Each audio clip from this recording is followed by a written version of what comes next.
Let me tell you what Ibrahim Traoré is doing. He has got agricultural projects. Burkina Faso is having a farming boom right now because of this great African leader. He has just made a law that any woman who has a child, her medical bills are completely eliminated. It's free to go to the doctor and have a child in Burkina Faso, in this African country, because mothers and maternal care is so important. Donald Trump, look at this man. Try to be like him. Don't be like Zelensky. Don't be a worm. Be a president like Ibrahim Traoré. A shocking scene unfolded in New York. Protesters chanted the name of an African military leader, Ibrahim Traoré, as they marched against Trump. Why him? Why now? And what does this say about the future of global resistance? Let's find out.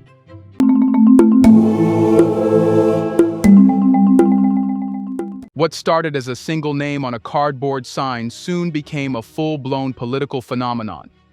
In less than 48 hours, Traoré was no longer just a name known to Burkina Faso or Sahel observers. It was echoing through the streets of the world's most powerful country. But this wasn't random, and it wasn't hype. It was a cry from people who were starved of something real, authentic leadership. Ibrahim Traoré's rise to icon status in the US didn't happen because Americans suddenly became interested in West African politics. It happened because they saw something in him that they no longer saw in their leaders: moral clarity. In a time when trust in government is eroding fast, when politicians on both sides of the aisle seem more interested in power than principle, Traoré stood out, not because he pandered, but because he didn't. When he took over as president in 2022, Traoré didn't give flowery speeches or beg for applause. He declared war on dependency, both military and economic. He expelled French forces, refused IMF conditionalities, built homegrown food and transportation systems, and refused to be treated like a charity case by the West. These weren't just policy decisions. They were acts of defiance, symbolic ruptures from the post-colonial script the West had forced African nations to follow. But Americans didn't just see defiance. They saw a blueprint, a way out of their spiral of apathy, corruption, and disillusionment.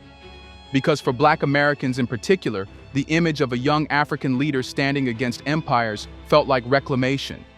For decades, they had been fed two ideas: that Africa was a place of suffering, and that leadership required compromise.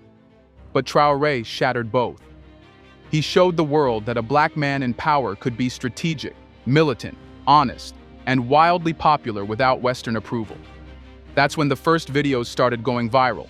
A short clip of Traoré in his fatigues, calmly telling journalists, "We are not here to beg for survival, we are here to reclaim our dignity," hit TikTok like a grenade.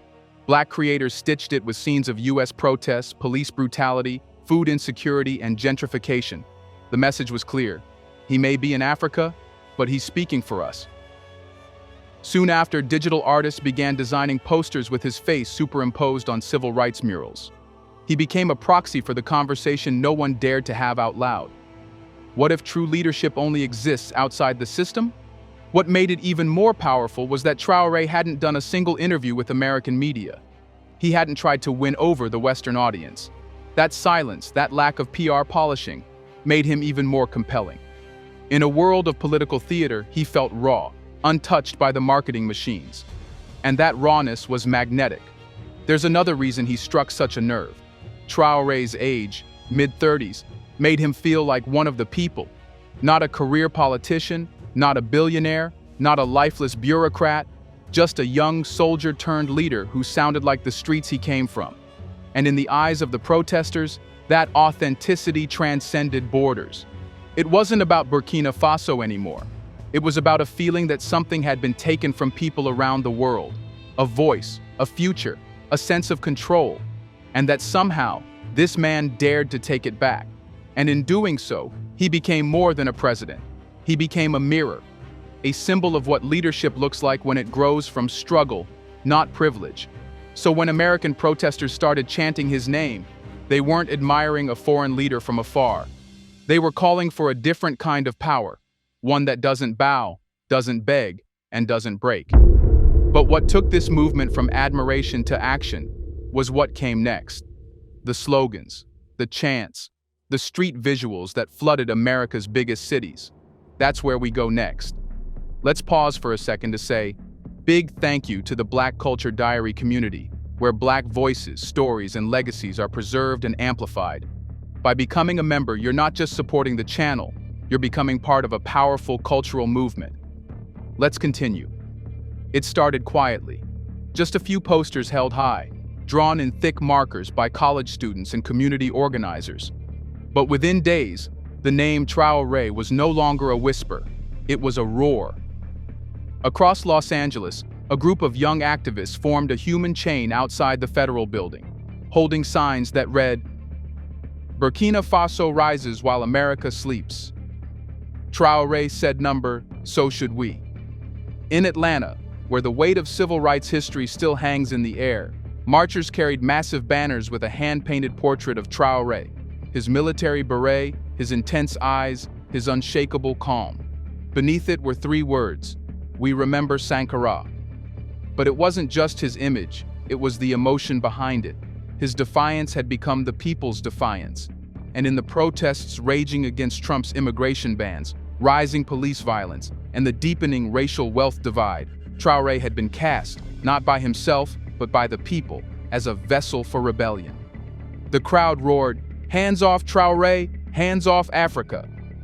It wasn't performative, it was prophetic. Soon, art collectives began designing high-resolution stencils of Traoré's silhouette, spray-painted in bold black across the walls of Harlem, Oakland, and even Miami.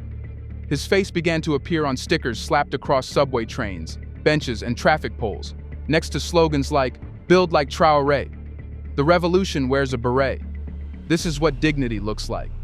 And then came the slogans that cut deepest, those aimed not just at celebrating Traoré, but shaming the American political elite. Trump fears what Traoré represents. Even the digital space wasn't spared. TikTok edits set to protest anthems began circulating, juxtaposing Traoré's speeches with clips of American poverty, housing injustice, and brutal police crackdowns. By this point, Traoré's image had broken through the cultural firewall. It wasn't just activists and students anymore. Celebrities began retweeting his quotes. But what truly shook the establishment wasn't the volume, it was the depth. These weren't surface-level gestures. They were a cry for a new standard, a demand for leadership that looked, sounded, and fought for the people. The slogans weren't romantic, they were strategic. The streets weren't just expressing grief, they were expressing instructions. The protests became a classroom. The slogans became history lessons. And through it all, Traoré became the lens through which Americans, especially Black and immigrant communities, re-examined their broken systems. But the movement didn't stop at the visuals or chants. As momentum grew, the political ripple effects began hitting Washington. The very system that had once ignored African resistance suddenly found itself in the crosshairs of comparison. In political briefings, intelligence reports began highlighting a curious trend. An African military leader was becoming a central figure in U.S. protests. For a country that had long ignored African politics, except when it suited resource grabs or military interests, this was jarring. Not just because it was unexpected, but because it was embarrassing. Trump's carefully orchestrated narrative, that of strong borders, secure America, and dominance over problematic foreign nations, was suddenly being undone by a single man he never planned to talk about. Traoré wasn't supposed to be part of the story, but now he was the story. And worst of all, he didn't have to lift a finger. While Trump's team scrambled to justify the inclusion of 25 African nations in the new visa ban expansion, protesters were flooding Capitol Hill with petitions and congressional offices with calls demanding clarity. Why are we banning nations from building their futures? Why are we targeting Africans who are doing what America says it wants? Independence, order, and strength. This wasn't just optics. This was ideological exposure. Trump's policies were being held up against a living, breathing example of what true leadership looks like in the eyes of the public. And the contrast was brutal. While Trump promised to make America great again, protesters asked a sharper question. If greatness means sanctions, bans, and bullying, then why does Traoré look more like a liberator than our president? Traoré had become more than a name. He was now a measuring stick, a point of comparison so damning that even centrist Democrats found themselves awkwardly silent when confronted with protester questions like, Why do we fund military bases in Africa but ignore their homegrown leaders? Why does our media cover African coups more than African innovation? Why are we banning people from the very nations we helped destabilize? It was a rare reversal of roles, an African leader becoming the mirror in which the Western world saw its failure. And as Trump scrambled to regain control of the narrative, one truth had already cemented itself in the minds of thousands. Traoré didn't just reject foreign control in Africa, he exposed its hypocrisy in America. But the story doesn't end there. As this resistance grew deeper, it awakened something even bigger, a Pan-African consciousness stretching across continents. The next wave was no longer just protest, it was identity. Here's a reminder to please like and share the video and subscribe to our channel to watch more videos on Black culture, history, civilization, and identity. Let's continue now. By the time Traoré's name had been shouted through megaphones and painted across protest murals, something more profound had begun to stir, not in the White House but deep in the minds of the diaspora. What began as a political statement was now becoming a cultural ignition. For many African Americans and first-generation immigrants, this wasn't just about foreign policy anymore. This was personal. Traoré had become a bridge. For generations, Black Americans were taught, explicitly and subtly, that Africa was distant, chaotic, and tragic. School books focused on famine and war. Hollywood fed them images of poverty and helplessness. News cycles only lit up for coups or conflict. The result? A psychological separation. A belief, even among the descendants of the enslaved, that Africa was something to mourn, not mirror. But Traoré shattered that narrative. Here was a young, unapologetically African leader who didn't fit any Western mold. He wasn't begging the IMF. He wasn't bowing at G7 summits. He didn't wear the polished smiles of diplomats trained by colonial systems. He wore fatigue, fire, and focus. And he spoke in a language of dignity, not dependency. For the diaspora, especially Black Americans raised on stories of MLK and Malcolm, of Angela Davis and Fred Hampton, Traoré was something they hadn't seen in years, a reflection of Black power that didn't ask permission. That's when community centers and grassroots hubs began shifting focus. In Detroit, a youth group scrapped its usual curriculum on Black History Month and instead held a workshop titled "From Sankara to Traoré, Africa's Resistance Never Died." Young Black Americans began calling themselves children of Sankara, descendants of Traoré, not just as metaphors, but as identity. The Pan-African flame, once doused by centuries of division, had caught fire again. Even in the digital space, this awakening took form. Black artists redesigned African flags with American color schemes. Diaspora influencers created a series comparing African governance models to broken U.S. institutions. Pages once dedicated to Black Lives Matter began including updates on AES Alliance of Sahel States meetings. Hashtags like Dakshin Reclaim Africa and Diaspora to Dignity trended alongside Traoré's name. But perhaps the most striking change was this. People stopped seeing Africa as a continent that needed saving and started seeing it as a source of strategy. No longer was Burkina Faso one of the poorest countries. Now it is the place that has built 500 electric buses without foreign aid. Now it was the nation that told France to leave and still stood tall. Now it was the land whose leader inspired protest slogans in Harlem and Houston. This was more than admiration. It was a reclamation. The African diaspora in America had long struggled to connect with the continent in a way that felt real, not ceremonial. But now, with Traoré's rise, they had something tangible. Not just a leader, but a direction.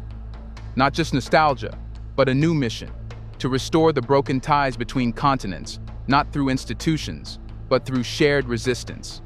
And that resistance wasn't just symbolic anymore. It was practical, political, and powerful. Which leads us to the final question. Now that the chants have echoed, the murals are painted, and the diaspora has begun to wake up, where does this all lead? Ibrahim Traoré didn't campaign for global admiration. He didn't ask to become a political weapon in a foreign protest. But the reality is, the symbolism he now carries can't be undone. In the minds of many, he's no longer just the president of Burkina Faso. He's the face of possibility in a world full of political frauds. But now comes the harder part. What do people do with that possibility? Across the U.S., protest organizers are beginning to ask tougher, more grounded questions. Can Traore's defiance be translated into local action? Can communities in Baltimore, St. Louis, or Oakland take cues from Burkina Faso's local production model and reject corporate dependence? Can schools in America's black neighborhoods start teaching African governance, not just slavery and civil rights? Already, some are trying. A cooperative in Chicago's South Side is building an urban agriculture pilot inspired by Burkina Faso's food independence strategy. In Brooklyn, a Pan-African film festival is rebranding its lineup to showcase modern African leadership rather than recycled colonial trauma. And in Atlanta, a grassroots initiative is launching a Traoré study series, aiming to explore what post-aid economics would look like in American inner cities. This shift in mindset is profound. For the first time in decades, African Americans aren't just reacting to trauma, they're borrowing strategy from strength. The relationship with Africa is no longer paternal or abstract. It's tactical, intentional. Even politically, the ripple is spreading. Candidates running for city council and local office in U.S. urban centers are referencing Africa, not as a victim, but as a model. One progressive candidate in Minneapolis recently made headlines for stating, "We don't need Wall Street. We need what Traoré has: control over our food, energy, and land." It's a seismic cultural pivot, and it's scaring the establishment. Western policymakers, long used to seeing Africa as a backroom charity case, are now scrambling to understand how a young African leader became a guiding star for Western protest movements. Reports from think tanks warn of ideological contagion, a term previously reserved for revolutionary Latin America. But they're right to be worried, because what's happening is bigger than a protest. It's a philosophical rebellion, and it's asking a question the U.S. political elite have no answer for. If a poor, sanctioned African nation can fight for its people without apology, why can't the richest country in the world? Traoré's example exposes the hypocrisy embedded in Western liberal democracies. The idea that change must be slow, negotiated, and always respectful to those in power. Traoré didn't wait for permission. He didn't write polite letters. He acted, and in doing so, he's inspired a generation that's tired of waiting. But there's a danger too. Symbolism without structure fades. If this new awakening around Traoré becomes just another trend, flattened into t-shirts and Instagram quotes, it will dissolve like all the others. That's why organizers, educators, and thinkers are now emphasizing institutional memory. Not just remembering what Traoré did, but understanding how he did it. Not just praising him, but replicating him. In essence, the future of this movement rests on one question: can admiration turn into application? Because if it can, then we're not just witnessing a cultural moment. We're witnessing the birth of a global shift. One where leadership isn't defined by geography or GDP, but by clarity, courage, and community. One where Burkina Faso doesn't follow the world follows Burkina Faso. The protests may have begun as outrage against Trump, but what they revealed was a hunger far deeper, for sovereignty, for connection, for heroes who don't sell out. And maybe, just maybe, that hunger is about to reshape not just American politics, but the very balance of global power. Do you think an African leader's name as a role model in the Western world is a big deal? Let us know in the comments section. Has Africa made it? Do you want to watch more videos like this one? If so, subscribe to our channel and press the bell icon next to it. We have decided to bring videos on something nobody talks about: the Black culture, civilization, history, and evidence about how glorious Blacks have been. Thanks for watching, and until the next video, stay tuned.